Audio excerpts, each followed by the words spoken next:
Hi everyone, welcome back to a weekend edition of The Daily Dose. Today, let's talk tusks. We are talking about the amazing teeth that so many animals at the Calgary Zoo and around the world have, including our wild boars. So we're going to start with a story today about Wilbur. Wilbur is our male Eurasian wild boar, and he recently underwent a dental treatment. Just like us humans go to the dentist, so do the animals at the Calgary Zoo. Now, Wilbur was a little bit of a special case. Wild boars have tusks. They look like this. They're nice and curved. And they will actually grow on a male throughout their life. And as they rub against each other, they keep the tusks stay sharp. Just to show you what that looks like, this is the skull from an African bush pig, which is very similar. And you can see on the outside here, we have the lower and the upper tusks. As those scrape against each other, they keep each tusk nice and sharp. And over the course of a wild boar's life, for many wild boars, they'll nice and wear down as they eat and go about their day. But our veterinary team was noticing that Wilbur's tusks were not wearing as quickly as we might like. And if a tusk grows too long, they can actually start to interfere with each other and become a bind, which would make it really difficult for that animal to eat. So that presents a concern for our veterinary team.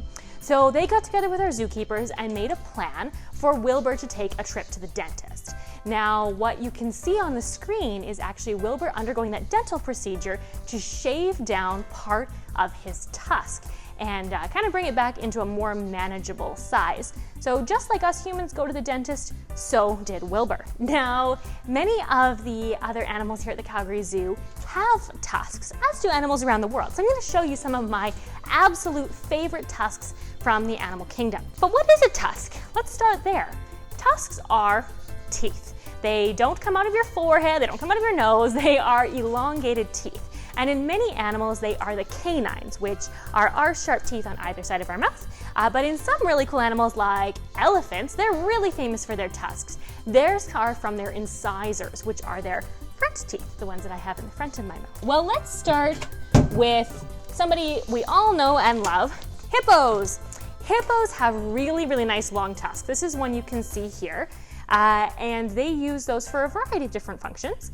We've talked earlier about how hippos are herbivores, which means they're a plant-eating animal. So these aren't for tearing apart big juicy steaks, but they do use them. Hippos are a very territorial animal. So their tusks allow them to protect themselves, protect their young from any threats that they might face. Now, tusks can have lots of different purposes. Sometimes they're for digging in the ground.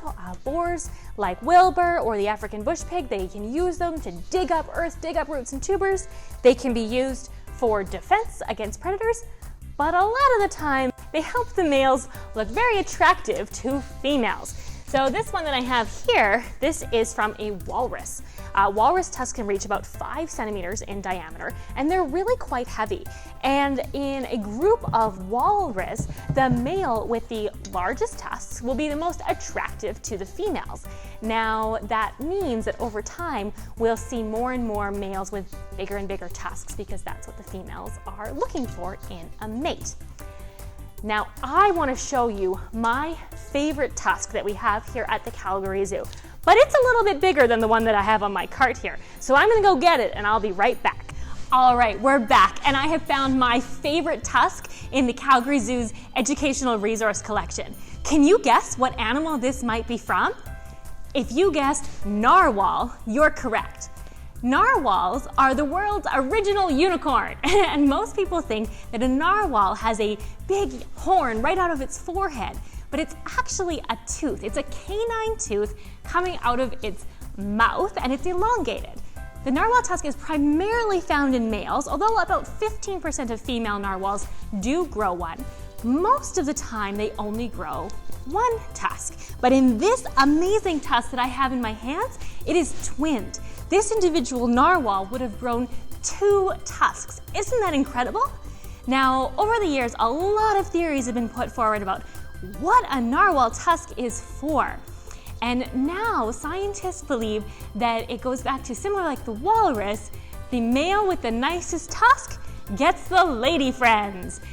So we do know that these have nerves in them, so they may also be used for sensing the water and understanding and receiving signals, but primarily we think it's about mating. Thank you so much for watching this weekend edition of The Daily Dose, and thank you for supporting wildlife conservation.